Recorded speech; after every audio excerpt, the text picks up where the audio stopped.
안녕하세요.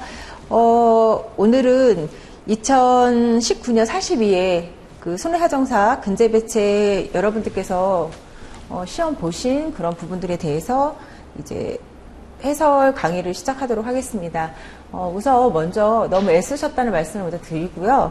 그리고 아직 사실 이제 여러분들께서 시험을 보시고 나면 저도 수험생 때는 그랬어요. 망갈 많이 교차하거든요. 그리고 발표가 9월 말 정도로 알고 있는데 그 시간까지 사실은 정말 내가 합격할 수 있을까? 떨어지는 거 아니라 내년 1년 한 해를 또 할애를 해야 되나 이런 부분 때문에 사실 굉장히 괴로웠던 시간을 저도 겪었던 기억이 있습니다. 그런데 아직 결과가 나온 것이 아니기 때문에 여러분들 그 발표 날짜까지는 정말 하고 싶은 거 마음껏 하시고요. 그러한 부분들에 대해서 조금 좀 떨쳐버리셨으면 좋겠어요. 그리고 저 역시도 합격할 거라고 생각을 하지 않았는데도 불구하고 이제 합격의 기쁨을 누렸던 그런 시간들을 맞이하게 된 것처럼 이제 여러분들께서 먼저 지레 내가 합격할 것이다, 떨어질 것이다 라는 그런 생각들로 자신을 좀 괴롭히진 않으셨으면 좋겠습니다. 이거는 이제 강사라기보다 여러분들보다 조금 더 먼저 자격증을 딴 사람으로서 드릴 수 있는 그런 얘기인 것 같고요. 혹 만약에 정말 이 시간 이후에 여러분들이 그 이제 10월쯤 원하는 그런 결과를 얻지 못하셨다 할지라도 분명 그 시간에서 여러분들이 얻어지는 또 그런 뭔가 그런 이제 교훈적인 것들이 분명히 있으실 거예요. 그래서 항상 좀 긍정적으로 생각하셨으면 좋겠습니다. 어쨌든 여러분들 너무너무 애쓰셨다 말씀 드리고 싶고요. 그리고 또 자신을 너무 좀 자책하거나 자학하시지 않으셨으면 좋겠어요. 시험 결과에 따라서 실수하신 부분도 분명히 있으실 텐데 좀 떨쳐버리셨으면 좋겠습니다. 자, 우리 이제 근제배체 우리 강의를 시작하도록 하겠는데 올해 시험 문제도 작년과 비슷했어요. 작년에도 좀 평이한 문제들이 나왔고요.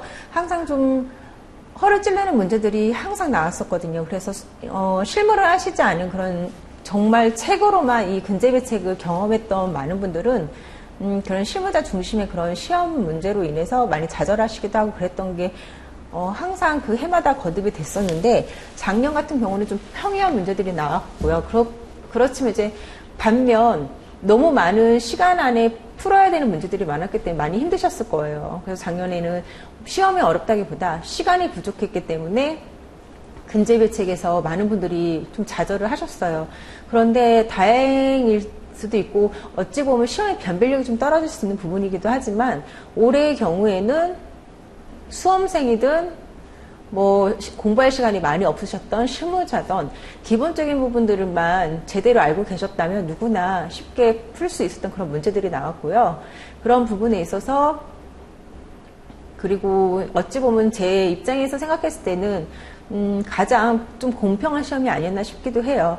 그리고 시간 안에 항상 늘 빠듯하게 시험을 치러야 했던 그런 기존의 그러한 방식하고는 좀 다르게 그래도 90분 내에 정말 풀 수 있었던, 가능했던 그런 출제 분량을 제출을 하셨던 게 아닌가 싶습니다. 그래서 전 개인적으로 봤을 때 올해 시험 문제의 경우에는 조금 실력이 있는 분과 그렇지 않은 분들에 대한 그런 변별력은 떨어지는 부분들은 있었지만 가장 좀 공평한 시험이 아니었나라는 그런 생각이 들고요. 특별히 어려운 부분은 없으셨을 거라고 생각을 해요. 기본에 좀 충실했던 분들이라면 충분히 이번 근제배책의 경우에는 여러분들께서 얼마든지 소화를 하셨을 거라고 생각을 합니다.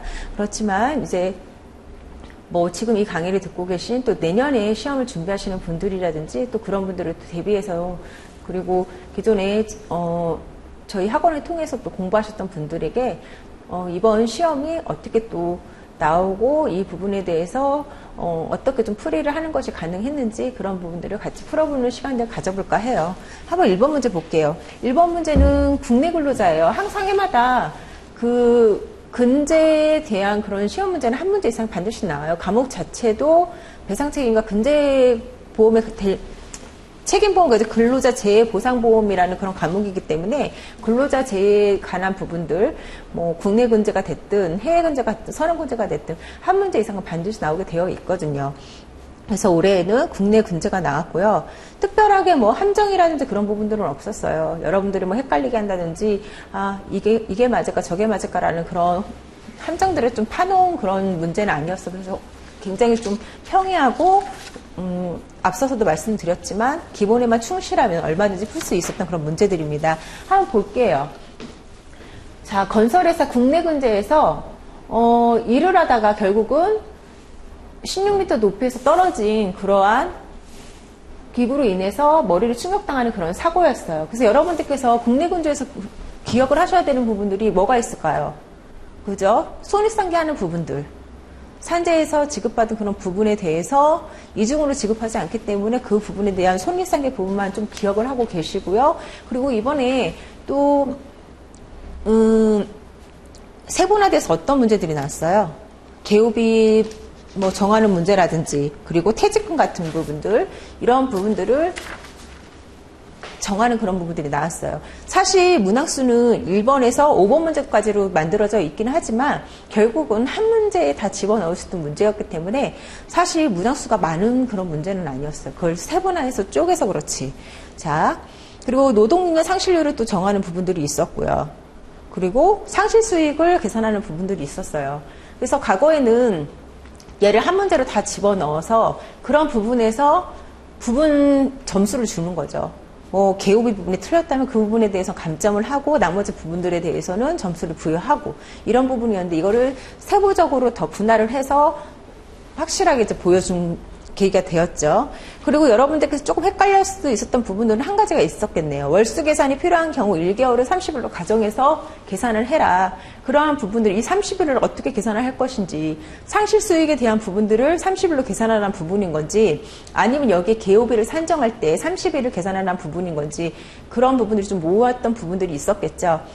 그래서 개요비 부분은 당연히 여러분들께서 30일을 기준으로 해서 지급해야 된다는 부분들은 분명히 기억을 하고 계셨을 거예요. 왜? 환자가 어느 날은 개요가 필요한 사람이 어느 날은 개요가 필요하지 않거나 이런 부분들이 아닌 거잖아요. 개요를 필요로 하는 사람들은 결국은 나 스스로 무엇인가를 할 수 없기 때문에 다른 사람의 손을 빌리는 부분들인 거잖아요. 그래서 결국은 개요비는 30일을 계산하는 것이 분명한데 이것도 친절하게 굉장히 나온 거죠. 개요비 부분에서 충분히 여러분들이 착각을 해서 이 부분을 22일로 계산할 수 있었던 부분인데도 불구하고 이걸 30일로 계산했다라는 것은 30일로 산정하라고 이렇게 친절하게 나와 있는 부분들은 어찌 보면 굉장히 수험생들이 배려한 문제였을 수도 있어요. 자, 그런데 이 30일을 그러면 상실수익까지 계산을 접목을 시켜야 되느냐 이 부분들이 좀 모호한 부분이 있겠죠. 그래서 저는 모범답안에 제 가답안에는 22일로 산정을 하는 부분을 넣었고요. 30일로 계산한 분들이 분명히 계실 거예요. 그래서 그런데 이 30일로 계산하는 부분들이 이거를 맞다 틀렸다라고 볼 수도 있는 그런 부분들은 아니라고 생각해요. 그래서 30일로 계산하든 나는 20일로 계산했는데 20일로 계산을 하든 그러한 부분들에 대해서는 제가 봤을 때는 별 문제는 없을 거라고 생각을 합니다. 그래서 상실수익의 30일을 계산을 하든 20일을 계산하든 어느 부분이 되었든 간에 감점 요소는 아니라고 생각을 해요. 그래서 그 부분을 좀 감안을 하시고 답안과 조금 비교를 하시면 될 것 같습니다. 자, 1번 문제 볼게요. 자, 문제는 이러한 부분이었어요. 그래서 이 사람이 결국은 일시수익과 이제 개요비를 산정하고 이런 부분들을 결정하라는 그런 부분이었는데 재해를 입은 부분들에 대한 문제는 지금 이런 내용이에요. 여러분들께서 시험을 치르신 분들은 문제가 어떤 부분인지 아실 거니까요. 이거는 이제 넘어가도록 할게요. 자, 그럼 한번 보겠습니다. 손해 상황. 자, 우선 보험 종목을 한번 보면 국내 근로자 재해보상 책임이에요. 그리고 사용자 배상 책임 담보 특별 약관. 이 국내 근로자 재해보장 책임 보험에서 사용자 배상 책임 담보 특별 약관에서는 어떠한 부분들을 지급을 하는지 이 부분은 기본적인 그런 지식을 갖고 계신 분들이라면 다 아실 거라고 생각을 합니다. 자, 우리가 시험을 볼 때 항상 명시를 하셔야 될 게 보상 한도액을 좀 기억을 하고 계셔야 돼요. 왜냐하면 1인당 2억 원, 때로는 1인당 2억 원, 아니면 한 사고당 얼마, 이러한 부분들이 지금 여기서는 문제에서는 한 근로자의 재해만 나왔기 때문에 별 문제는 없지만 여기에 뭐 2명, 3명의 그런 근로자가 재해를 입는 사고가 나오게 된다면 1인당 2억 원은 문제가 없겠지만 한 사고당 4억 원을 초과하는 부분들이 있다면 그 부분에 대해서는 여러분들이 잘 감안을 하시고 보험자의 보상 책임을 정하셔야죠. 그래서 이러한 부분들을 반드시 눈여겨서 보셔야 돼요. 자, 피해자가 생년월일이 나와 있고 입사 일자가 나와 있고 사고 일자가 이렇게 나와 있어요. 이런 부분을 보셨을 때 여러분들이 딱 보시면 확인을 하셔야 될 부분이 입사 일자가 들어갔다는 부분들은 결국에는 퇴직금을 지급을 하라는 부분들이 문제가 나올 것이라는 것을 예상을 할 수가 있어요. 자, 그리고 정년은 60세, 월급은 300만 원, 그리고 기대 여명은 치료 종결로부터 20년, 그리고 개호비가 필요하고요. 이러한 내용들이 쭉 나와 있어요. 그래서 여러분들 노동력 상실률에서 보면 여기 감지성 부전 편마비 50% 그리고 기질성 인격 장애라는 부분에서 이 기질성이라는 부분에 대해서 이거를 나름대로 또 착각하신 분들이 계시긴 하더라고요. 그래서 이 기질적인 인격 장애 이런 부분들을 기존에 가지고 있었던 기질적인 부분들로 그렇게 생각을 하시는 그런 부분들도 좀 있으셨던 것 같아요. 그렇지만 그렇지는 않다. 그래서 이 부분들을 조금 눈여겨보시고요. 그리고 근로공단에서 지급한, 그러니까 산재에서 급여를 지급한 내용이죠. 그래서 휴학급여에서는 5,800만 원, 요양급여는 7,200만 원 이러한 부분들이 있고 이 부분을 손익상계를 해야 된다는 부분들을 기억만 하고 계신다면 얼마든지 문제에 뭐 어려움 없이 푸셨을 거라고 생각을 합니다. 자, 1번 문제 한번 볼게요. 복합장애율을 계산하고 그 산출 과정을 기재를 하래요. 자, 우리 아까 뭐였죠? 그 장애율이 상하지 편마비가 있었고 그리고 기질성 인격장애가 발생을 했어요. 그래서 50%에 결국은 20% 이걸 합산해서 70%가 아니라 어떻게 지급을 하죠? 어떻게 계산을 하죠? 복합장애를 계산을 할 때 차감체증법을 계산을 해요. 그래서 50% 플러스 1 마이너스 50% 곱하기 20% 하면 어떻게 되죠? 10%죠. 그래서 결국 50%와 10%를 합산을 하면 60%의 장애율이 나와요. 그래서 이러한 부분들은 이렇게 계산을 하시든 뭐 제 답안처럼 뭐 차례차례 인격장애 몇 퍼센트, 상하지갑이 몇 퍼센트 해서 그것들을 그 종목대로 이렇게 정확하게 쓰셔도 상관은 없고요. 결국은 60%의 장애율이 나온다. 이 부분만 여러분들이 제대로 산정하셨으면 되겠죠. 그리고 치료 종결 이후부터 일시 수익을 계산하고 그 산출 과정을 기재를 하래요. 자, 치료 종결 이후부터요. 그럼 상시 수익을 계산하는 부분인 거죠. 치료 종결부터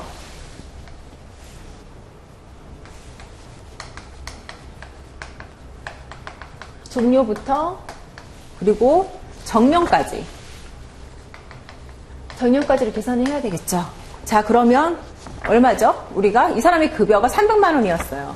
300만 원에 대한 부분에 지금 장애율이 60%가 나왔어요. 60%. 그리고 자, 그 호프만 개수를 지급을 하는데 우리가 지금 호프만 개수를 한번 볼까요? 문제가 어떻게 나왔는지.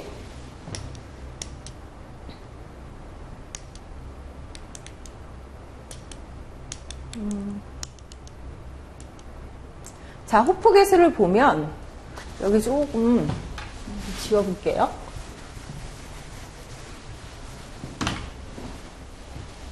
이번 기간 동안이 20이에요. 그리고 사고일부터 정년까지는 50이에요.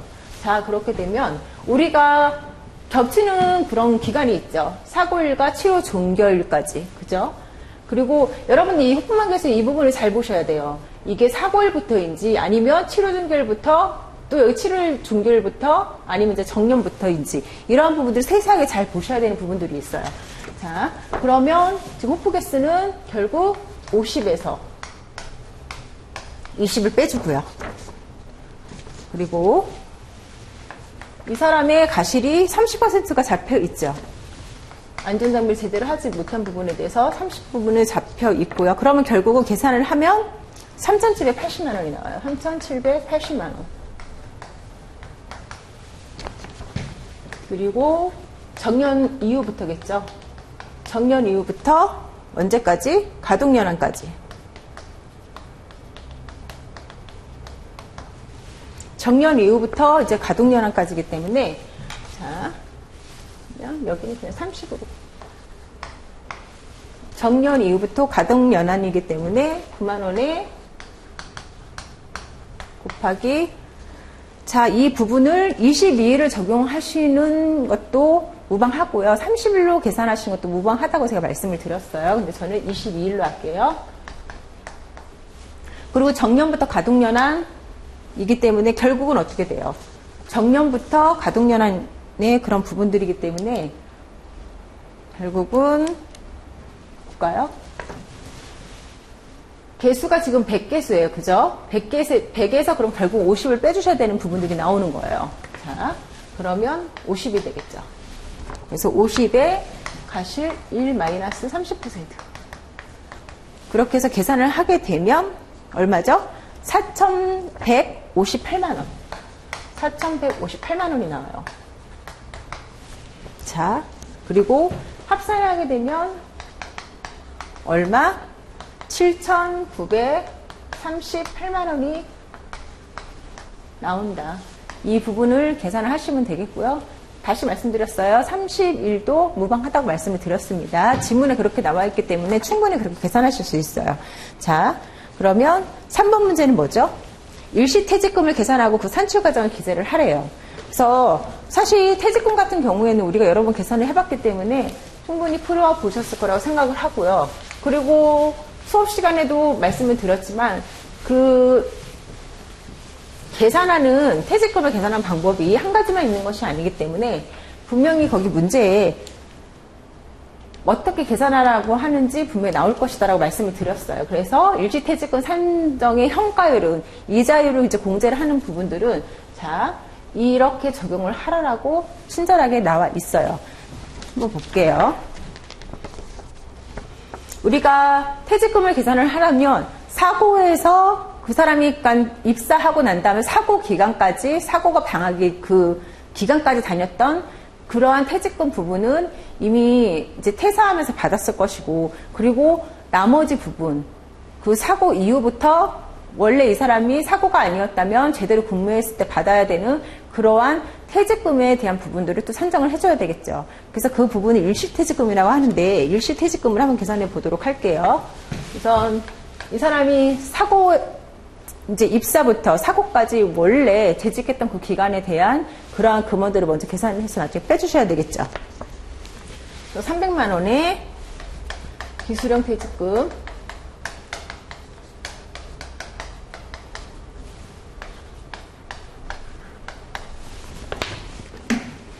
300만 원에 이 사람이 근무했던 기간이 어떻게 돼요? 자, 볼까요? 입사일에서 자, 입사일이 2010년 그리고 사고가 발생한 날은 2016년이에요. 월수는 같으니까 결국은 이 사람이 6년 동안 재직을 했던 거예요. 그래서 6년 그죠? 6년에 대한 부분들을 계산을 하면 1,800만 원이 나와요. 그리고 이건 정년에서 예상 퇴직금 한번 계산해 볼게요. 정년 예상 퇴직금. 그럼 이 사람이 사고를 당하지 않았다면 입사해서 이 사람이 원래 받았어야 되는 퇴직금인 거죠. 정년 예상 퇴직금은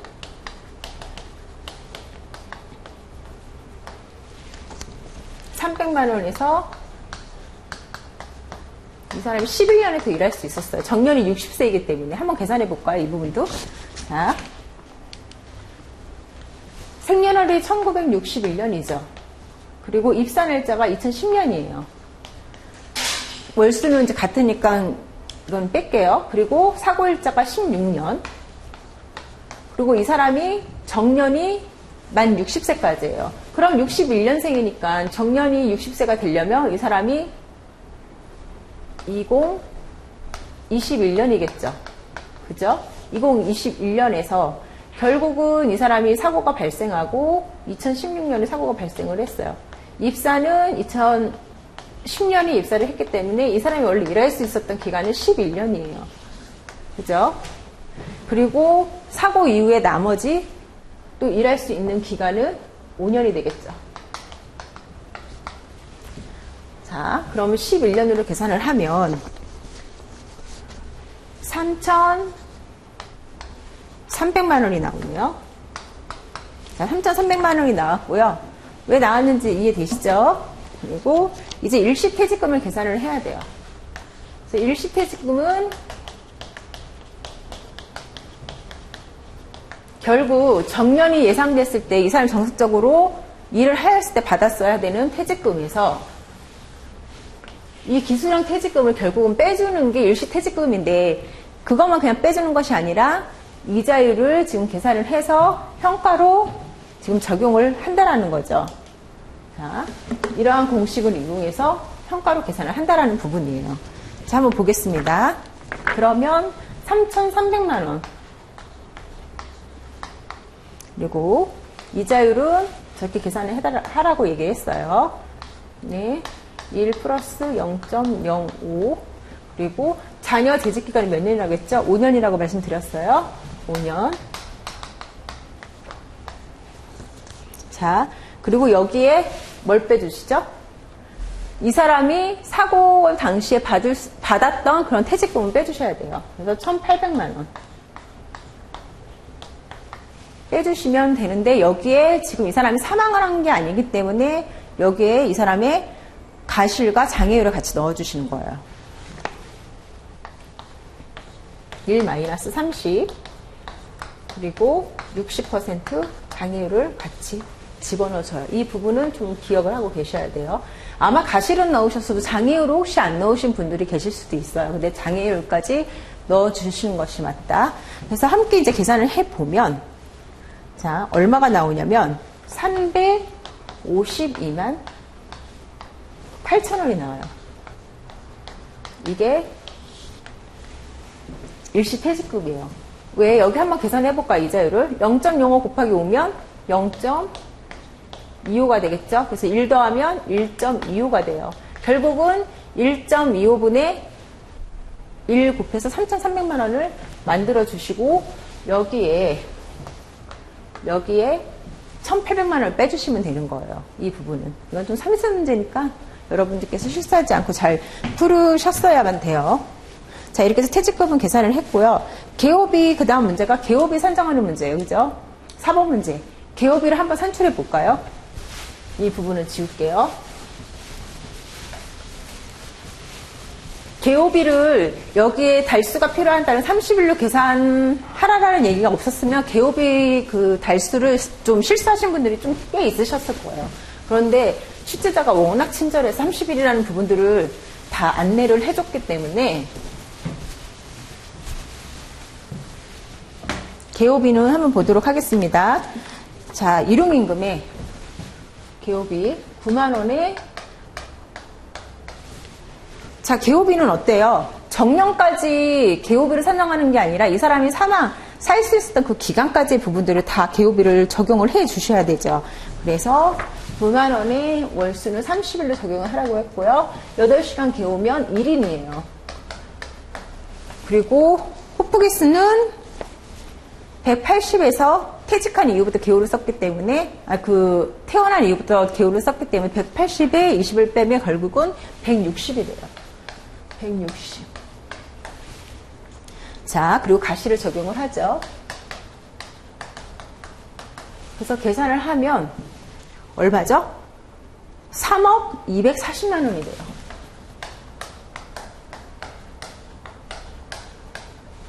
이 금원이 발생을 해요. 자, 그렇다면 이렇게 해서 보험회사에서 그러면 얼마를 지급을 해야 되는지 한번 계산을 해보자는 거죠. 그래서 결국은 자, 상실수익과 우리가 일시퇴직금과 개업비는 1, 2, 3번 문제에서 우리가 다 풀어봤어요. 1, 2, 3, 4번 문제에서 그죠? 2, 3, 4번에서 다 풀어봤죠. 장애율까지 다 구해서. 그럼 휴업손해는 어떻게 되는지, 휴업손해 손익상계할 때 하더라도 그 부분에 대해서는 우리가 계산을 한번 해봐야 되겠죠. 그래서 휴업손해를 계산을 하면 이번 기간의 휴업손해, 자, 300만 원이죠. 300만 원에 장애율은 100%, 노동력 상실률은 100% 다 해야 되고요. 개수가 20개수였어요. 20에 과실 1 마이너스 30%를 한번 해주면 얼마죠? 결국은 4,200만 원이 나와요. 4,200만 원.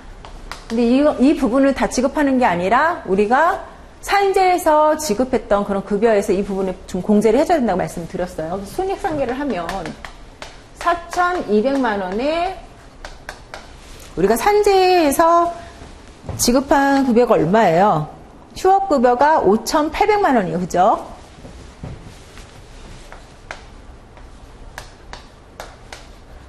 그래서 결국은 제로. 그리고 상실수익 얼마였죠? 상실수익이 7,938만 원. 7,938만 원.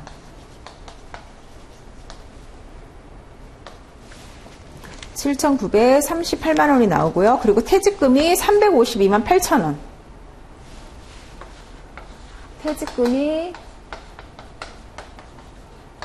352만 8천 원. 352만 8천 원. 이렇게 나왔어요. 352만 8천 원. 자, 그리고 기호비가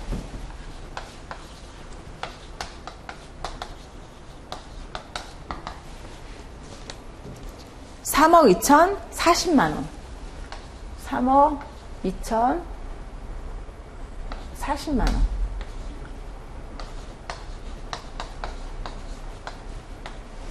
이렇게 나왔어요. 그래서 합계를 하면 3억이 넘어가서 4억 가까운 급여가 나오는데 모두 다 합산을 하면 3억 8,530만 8천 원이 나와요. 한도가 얼마였죠? 한 사고당은 4억이었지만 1인당은 한도가 2억이었어요. 그래서 결국 한도 2억만 지급한다. 이렇게 계산을 하시면 돼요. 그래서 1번 문제는 사실 점수가 30점이 토탈 30점짜리 문제였어요. 이걸 세분화하긴 했지만 30분 안에 여러분들이 충분히 푸실 수 있었던 그런 문제고요. 역대급이었던 것 같아요. 역대급 이렇게 평이한 문제로 그 시간 안에 다 풀 수 있었던 그런 부분들은 사실 접하기 힘들었거든요. 그런데 좀 사실 좀 우리가 풀기에 그렇게 어려움은 없었던 문제들이었어요. 자, 이렇게 계산을 하시면 되겠습니다.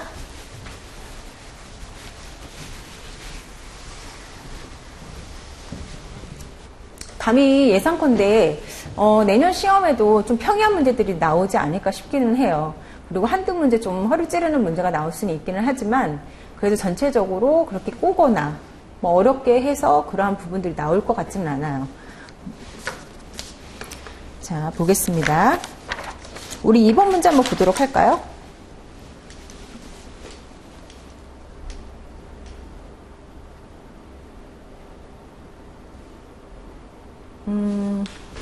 2번 문제 한번 보도록 할게요.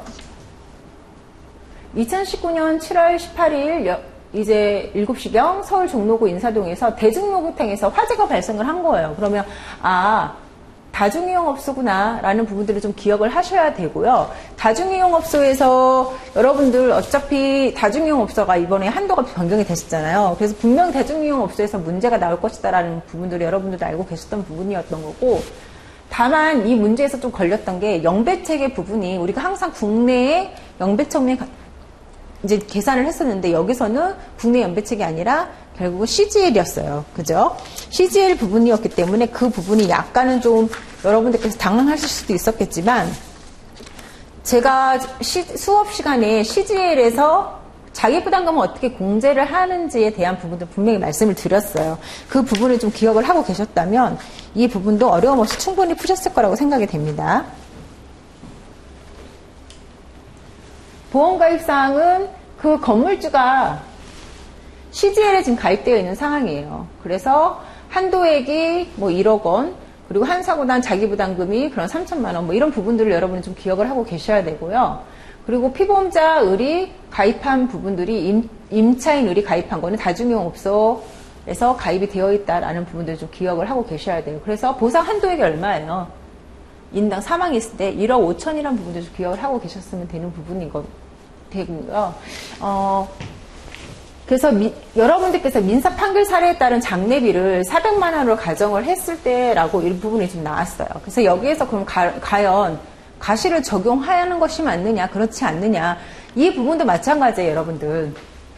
민사 판결 사례에서는 다른 부분 다, 그러니까 그 사람의 여러 가지 재반 사정을 다 고려해서 나온 금액이 민사 판결에서 따른 장례비의 그런 부분들이거든요. 그래서 이 부분들에 대해서 400만 원을 그대로 적용을 하셨어도 상관은 없고요.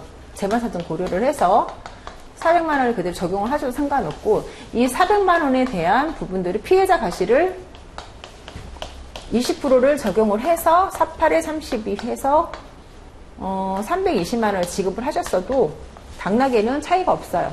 그러한 부분들은 너무 이제 염려하지 않으셔도 되고요. 또 특별히 여러분들께서 기억을 하시고 눈여겨보셔야 될 부분들이 있었을까요? 우리가 가족연화는 우리가 지금 65세까지 육체노동자의 가족연화를 지금 인정을 하고 있다라는 부분들은 알고 계셨을 거니까, 그리고 또 친절하게 65세까지 나와 있고요.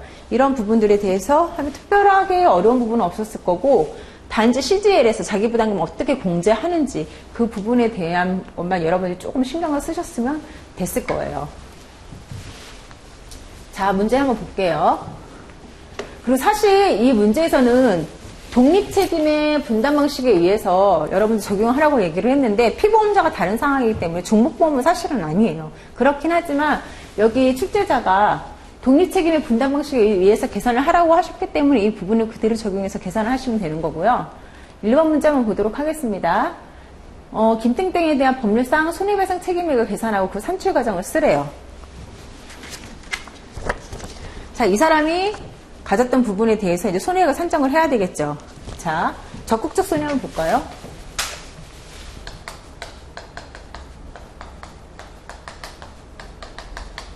적극적 손해에 뭐가 있나요? 치료를 받다가 지금 상황한 부분은 아닌 거죠. 결국은 그대로 사망을 했어요. 그죠? 자, 한번 보겠습니다. 장례비는 400만 원. 여기에 과실을 적용하셔도 무방하다고 제가 말씀을 드렸는데, 저는 재반 사정을 고려해서 그대로 400만 원을 지급하는 걸로 썼어요. 그리고 소극적 손해.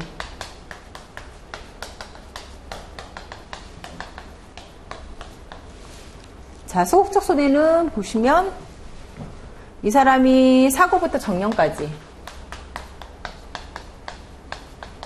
그리고 정년부터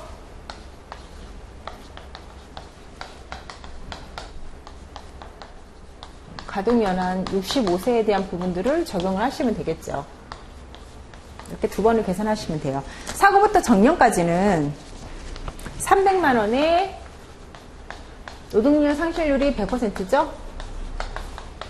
그리고 개수가 몇 개수예요?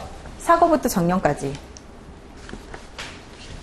사고부터 정년까지가 40개수고 사고부터 65세가 90이기 때문에 그 부분을 잘 보고 계셔야 돼요. 후만 개수가 어떻게 이렇게 적용이 되는지 이 부분을 눈여겨보셔야 된다 말씀을 드렸어요. 그래서 결국은 40. 그리고 과실이 지금 20%가 적용이 되어 있어요. 과실이. 그죠? 20%.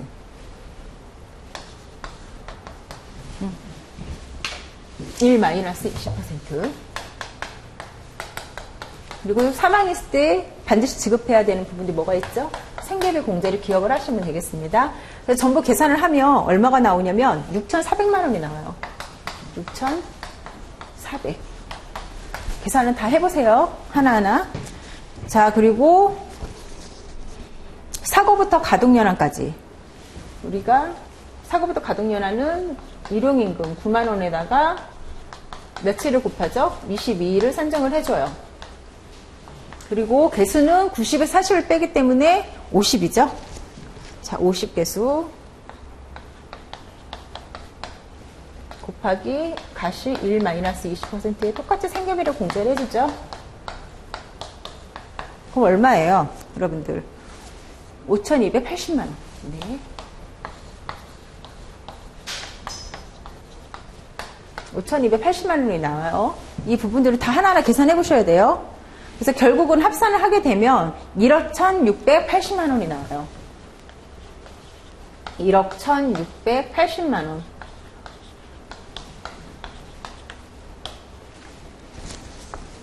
그리고 위자료는 1억으로 선정을 하라고 문제에 나와 있죠. 위자료 부분은 1억을 기준으로 그죠? 1억을 기준으로 하라고 이게 되어 있어요. 뭐 저기에는 뭐 판결해서 뭐 이런 부분들이 없기 때문에 그냥 위자료, 이제 그 위자료 부분에서 가시를 다 적용해서 계산할 거예요. 자, 정신적 손해.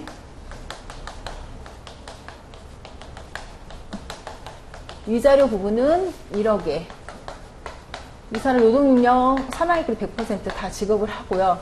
가실이 몇 %였죠? 20%였죠? 그걸 그대로 적용하는 것이 아니라 우리가 60%로 좀 줄여서 계산을 한다고 했어요. 이 부분들을 계산을 해주면 얼마죠? 8억 8천만 원이 나와요. 왜? 지금 60% 결국 60%에 20%를 계산을 했기 때문에 이 부분이 몇 %가 나와요? 6, 22, 12%죠. 그러면 1 빼기 12%는 결국 88%가 되겠죠? 그래서 8,800만 원. 이 부분이 나온다. 여기까지 다 계산이 되셨을 거예요. 그래서 이 손해액을 전부 합산을 했더니 얼마가 나왔냐면 2억 880만 원이 나와요. 자, 합산을 하면 합계 208 80 이 금원이 나와요. 208 80. 자, 여기에서 보험회사가 지급해야 할 보험금을 계산하고 그 산출 과정을 기재하래요. 그래서 결국 독립책임의 비례 분담으로 계산을 하라고 얘기가 나와 있어요. 한번 보겠습니다. 여기 한번 지울게요. 협소하니까 이 부분은 지우고요.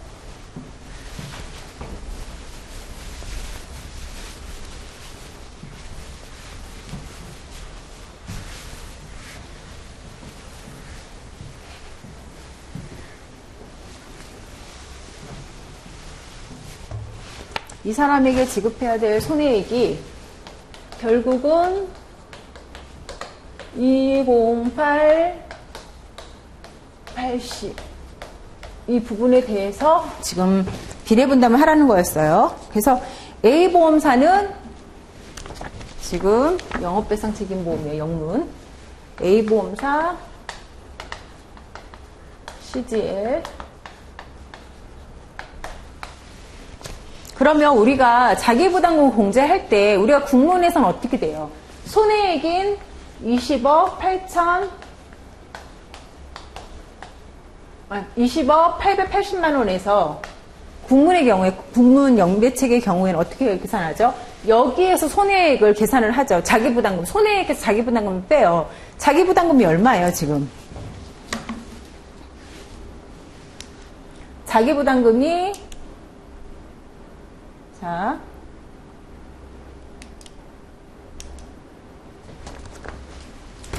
우리가 자기부담금을 계산을 하는데 지금 자기부담금이 얼마예요?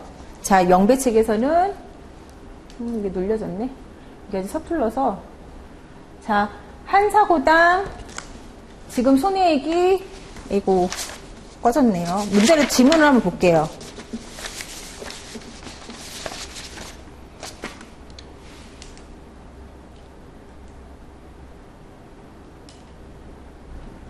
자, 지금 사고부담금이 얼마예요? 한 사고당 지금 1인당 2억 원이고, 그리고 한 사고당 5억 원이고, 그리고 지금 자기부담금이, 여기서 지금, 문제에 빠졌네요.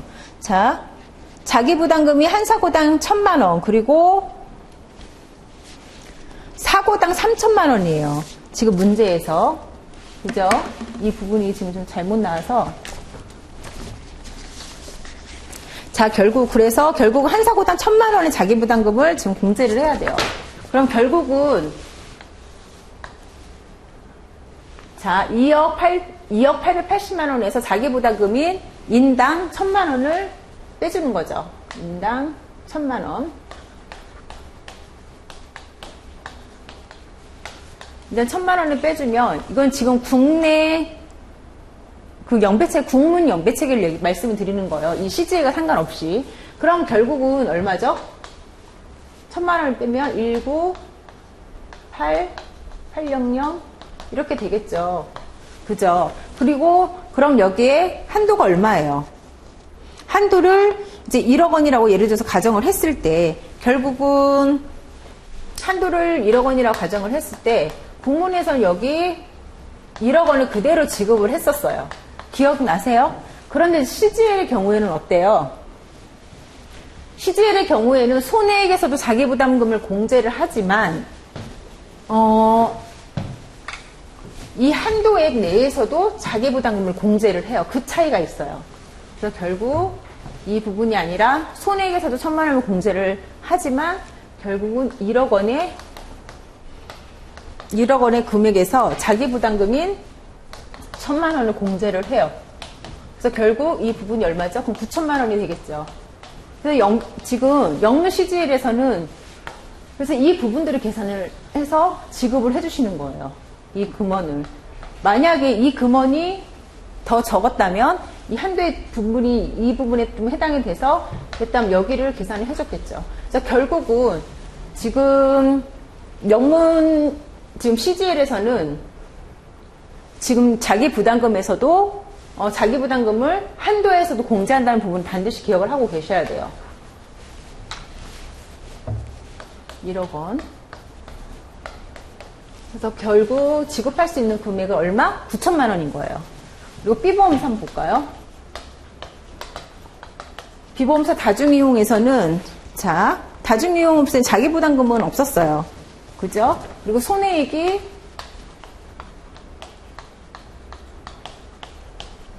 자기부담금 0원이기 때문에 결국은 이 사람에게 지급해야 될 부분들은 2억 880만 원인데 한도가 얼마예요? 다중이는 1.5억이잖아요. 한도가. 그래서 결국 지급해야 되는 금액이 지금 B보험사는 1억 5천만 원인 거예요. 그래서 이 부분에 대해서 이제 분담을 하는 거죠. 그래서 분담을 하겠습니다. 여기 지울게요.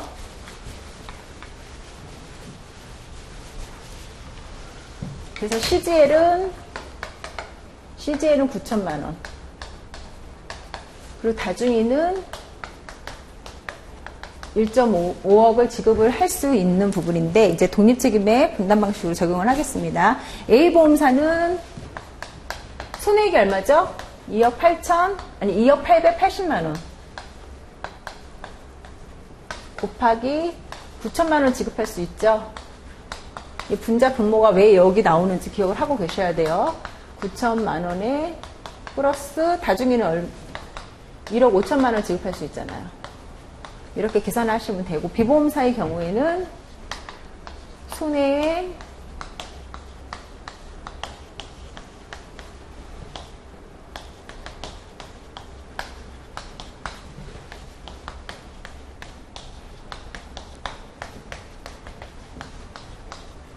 이렇게 나온다는 것을 기억을 하고 계셔야 돼요. 이 공식이 나온다는 걸. 그래서 계산을 해보면 얼마예요? 결국은 7,830만 원.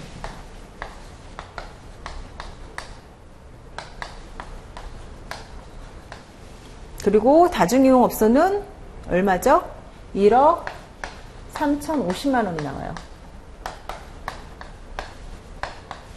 그래서 독립책임의 비례 분담식을 이렇게 한다라는 거 기억을 하고 계시면 되겠어요. 그러니까 자기부담금 그 영문 CGL에서 우리가 영문 이제 영업배상책임보험에서 손해액에 대한 자기부담금을 공제하는 것뿐만이 아니라 한도 금액에서 자기부담금을 공제를 해서 결국 9천만 원을 지급할 수밖에 없는 그런 상황인 걸 반드시 여러분 잡아내셔야지만 풀 수 있었던 문제예요. 그래서 그 부분에 대해서 뭐 강의 때 제가 그 부분 분명히 말씀을 드렸기 때문에 푸셨을 거라고 생각이 됩니다. 자, 이제 3번 문제 한번 볼게요. 3번 문제 한번 보도록 할게요. 아, 제가 이게 좀 서툴러서. 자, 3번 문제는 여러분들께도 강조를 계속 드렸지만 해상사고가 너무 잦았기 때문에 분명히 이 문제가 나올 것 같다는 그런 생각이 든다고 여러분들께 매번 수업 시간에 말씀을 드렸어요. 근데 다행히도 문제가 나왔어요. 그래서 여객선 땡땡호가 백령도 선착장에서 접안하였던 중 갑작스러운 파도로 접안시설이 충돌을 하여 갑판선상에 미리 나와 있던 여객 수명이 넘어지고 한 명이 해상으로 추락하는 사고가 발생을 했어요. 그래서 선착장에 나와 있던 주민 수명이 부상을 입는 사고가 발생을 했고 추락한 여객은 구조되었다. 이런 문제였는데 이런 부분들이 좀 문제가 중요했기 때문에 면책 부분도 좀 기억을 하고 계시라고 말씀을 드렸었어요. 자, 한번 볼까요? 자, 상기보험 계약의 보통약관, 특별약관에서 보상하는 손해에 대해서 약수를 하시오. 여러분들께서 그 부분에 대한 약수는 충분히 하셨을 거라고 생각을 해요. 그래서 보상하는 손해가 뭐예요? 피보험자가 지급해야 할 지급 책임을 지는 법률사 배상 책임. 그건 당연한 거겠죠. 피보험자의 법률사 배상 책임을 지급을 하고 또 계약자 또는 피보험자가 지출한 아래의 비용은 또 보상을 한다라고 했어요. 우리가 생각하는 그런 비용 손해를 생각하시면 돼요. 그러한 부분들. 자, 그러면 결국에는 한번 볼까요? 여객선에서 땡땡호가 백령도 선착장에서 접안하던 중 갑작스러운 파도로 접안시설이 충돌을 해서 갑판선상에 미리 나와 있던 여객 수명이 넘어지고 한 명이 해상으로 추락하는 사고가 발생을 했어요. 결국은 배를 타기 위해서 기다리고 있던 승객들이 다친 사고예요. 그리고 선착장에 나와 있던 또 주민들, 뭐 다른 볼일을 보셨던지 뭐 그렇게 했겠죠. 이런 주민 수명이 부상을 입는 사고가 발생을 했어요. 결국 보상하는 손해에서 승객 외에 손해는 보상하지 않는다라는 부분들 반드시 기억을 하고 계시라고 말씀을 드렸어요. 그래서 결국 선착장에 나와 있던 주민이 다친 이 부상에 대한 부분들은 얘는 면책이겠구나라는 여러분들이 이 부분을 잡아내셔야 돼요. 그리고 미리 나와 있던 여객 수명이 넘어지고 한 명이 해상으로 추락하는 사고가 발생했어요. 그래서 이 사람들에 대한 부분들은 보상을 해줘야 되겠죠. 승객이기 때문에. 그래서 부채. 이 부분들이 문제를 읽으시면서 여러분들이 캐치를 하셨어야 되는 부분들이에요. 자, 볼게요. 자, 결국 장기 손해의 항목별 보상 여부를 기술을 하고 지급보험을 계산을 하래요. 그래서 추락 승객 구조비는 부상, 당연히 이건 승객에 대한 부분이기 때문에 구조하는 부분들에 대해서는 비용을 부담을 해야 되겠죠. 그래서 그리고 부상한 승객에 대한 호송비도 당연히 지급을 해야 돼요. 그래서 이 부분에 대한 부분이 300만 원, 250만 원은 여러분들이 지급을 하는 걸로 하셔야 되고 부상주민 응급치료비에 대한 부분들은 제가 뭐라고 말씀드렸어요? 승객이 아니기 때문에 이 부분은 면책이에요. 자, 면책이 만약에 특약에 가입이 되어 있었다면 그러한 부분들은 보상을 했겠죠. 그런데 문제에서 이 특약 부분에 대한 언급은 없었어요. 그죠? 구조비 특별약관까지만 가입이 되어 있고 선주배상 책임보험 특별약관에 가입이 되어 있는 상태에서 구조비 특별약관만 가입이 되어 있지 승객이 아닌 제3자에 대한 그러한 부분들을 보상해주는 특약에는 가입되어 있다는 언급이 없었어요. 그 부분이 있었다면 주민들도 그런 치료비 부분들을 이 보험자가 보상을 해야 되는 책임들이 있었겠죠. 자,